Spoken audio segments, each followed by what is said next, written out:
China में पूरे 5 साल बाद कोविड-19 का जो प्रभाव था वो हम सब ने देखा था, लेकिन अब 2025 में एक और नया वायरस बम बन के फूटा है। जी हाँ, ये कोविड-19 से दोगुना ज़्यादा बताया जा रहा है खतरनाक लोगों के लिए। इसका नाम है HMPV यानी ह्यूमन मेटा इम्यूनो वायरस, जो वहाँ के हॉस्पिटल्स इस वायरस से भर चुके हैं। शमशान घाट पर लाशें बिछ गई हैं। क्या ये कोविड-19 से दोगुना ज़्यादा होगा? कितना असर इसका होगा? आखिर ये क्या वायरस है? यही जानने के लिए इस वक्त हम लोग आ गए हैं गाज़ियाबाद के वैशाली में।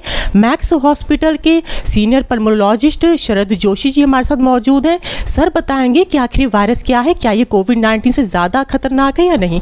सर आपका बहुत बहुत स्वागत है। धन्यवाद।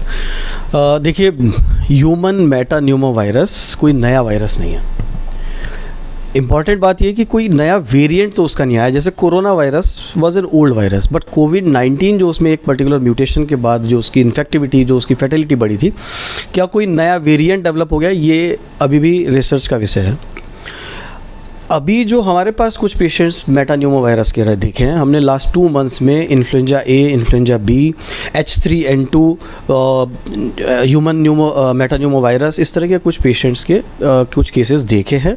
बट वो सारे माइल्ड थे, मतलब लेस देन 1% पेशेंट्स जो है वो एडमिट हुए, हॉस्पिटल में एडमिट हुए। कुछ पेशेंट्स में वायरसेस की वजह से उनके हार्ट पर भी असर था, इसलिए वो ICU में भी गए। बट थैंकफुली वो रूटीन वायरसेस थे। स्ट्रेन्स ग्रेजुअली इम्प्रूव हुए। पेशेंट की इम्यूनिटी की, क्योंकि हर वायरस के लिए एंटीवायरल नहीं होती है, बट पेशेंट की इम्यूनिटी और सपोर्टिव ट्रीटमेंट से अच्छा रिस्पांस मिला और पेशेंट घर गए हैं। तो अभी तक हमारे पास कोई ऐसी पैनिक सिचुएशन नहीं है, पैनिक इन्फॉर्मेशन भी नहीं है कि ह्यूमन मेटान्यूमो वायरस में कोई ऐसा वेरिएंट आ गया है जिसकी वजह से अस्पताल भर गए हैं और पेशेंट्स हॉस्पिटल में आ रहे हैं और मॉर्टिलिटी बढ़ गई है। ऐसा कुछ भी नहीं है। रूटीन ह्यूमन मेटान्यूमो वायरस और इन्फ्लुएंजा के केसेस कुछ आ रहे हैं, स्पेशली इस सीज़न में। मोस्ट इम्पॉर्टेंटली क्योंकि सनलाइट कम हो जाती है, धुंध की वजह से, फॉग की वजह से, स्मॉग की वजह से, तो यूवी लाइट जो सन से आती है वो नहीं मिल रही है। इस वजह से वायरल ग्रोथ बढ़ती है और वायरल इन्फेक्शंस की चांसेस बढ़ जाते हैं। सर इसमें लक्षण सिम्टम्स कौन से होते हैं?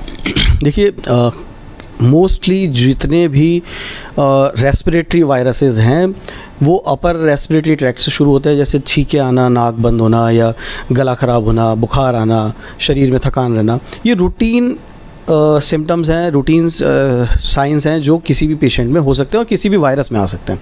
तो एज सच कोई स्पेसिफिक सिम्टम्स के साथ, जैसा कि शुरू में कोरोना के साथ देखा गया था कि सेंस ऑफ स्मेल ख़त्म हो जाता था या सेंस ऑफ टेस्ट ख़त्म हो जाता, ऐसा कोई अनयूजुअल प्रेजेंटेशन अभी तक हमारे पास नहीं है। ये ज़रूर है कि जो सीवियर मोस्ट केसेस होते हैं उनमें फाइनली निमोनिया डेवलप होता है और पेशेंट के लंग्स अफेक्ट होते हैं, इसलिए पेशेंट ICU में आता है और ऑक्सीजन कम होने लगता है। सर तो क्या कह सकते हैं कि ये उतना खतरनाक नहीं है जितना कि कोविड-19 था, मतलब इस शुरुआती तौर पे? इस समय ऐसी कोई इन्फॉर्मेशन नहीं है और इस तरह का कोई पेशेंट हमारे पास एडमिट नहीं हुआ है। ह्यूमन मेटान्यूमो वायरस के कुछ पेशेंट्स आए थे, वो रूटीन इन्फेक्शंस थे। पेशेंट 1-2 ICU में भी गए, बट वो इम्प्रूव होकर रिकवर होकर घर चले गए। कोई नए वेरिएंट की इस समय कोई इन्फॉर्मेशन नहीं है और इस तरह का कोई पेशेंट नहीं आए हैं।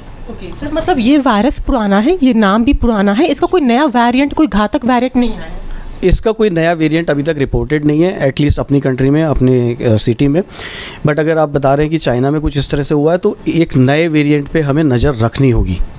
रूटीन में ह्यूमन मेटान्यूमो वायरस इतना फैटल या लीथल नहीं होता है। कोई नए वेरिएंट म्यूटेशंस की वजह से डेवलप अगर हुए हैं तो वो उस पर नज़र रखनी पड़ेगी।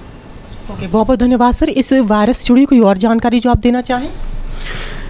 देखिए, बैक्टीरियल डिजीज़ के लिए एंटीबायोटिक्स अवेलेबल हैं और एंटीबायोटिक्स वायरल इन्फेक्शंस में कोई काम नहीं करती हैं। तो अननेसेसरीली घर पे बैठ के सेल्फ मेडिकेशन करने का कोई फ़ायदा नहीं है। अगर आपको सांस की तकलीफ़ है, ऑक्सीजन कम हो रही है, आप ऑक्सीजन मॉनिटर करिए। सांस की तकलीफ़ है तो डॉक्टर से मिलिए।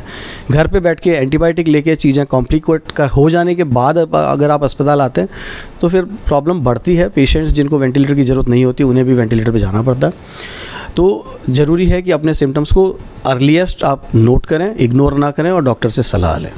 तो ऐसी और जानकारी के जुड़े मेरे साथ, मैं दिल्ली से अंजलि सिंह राजपूत।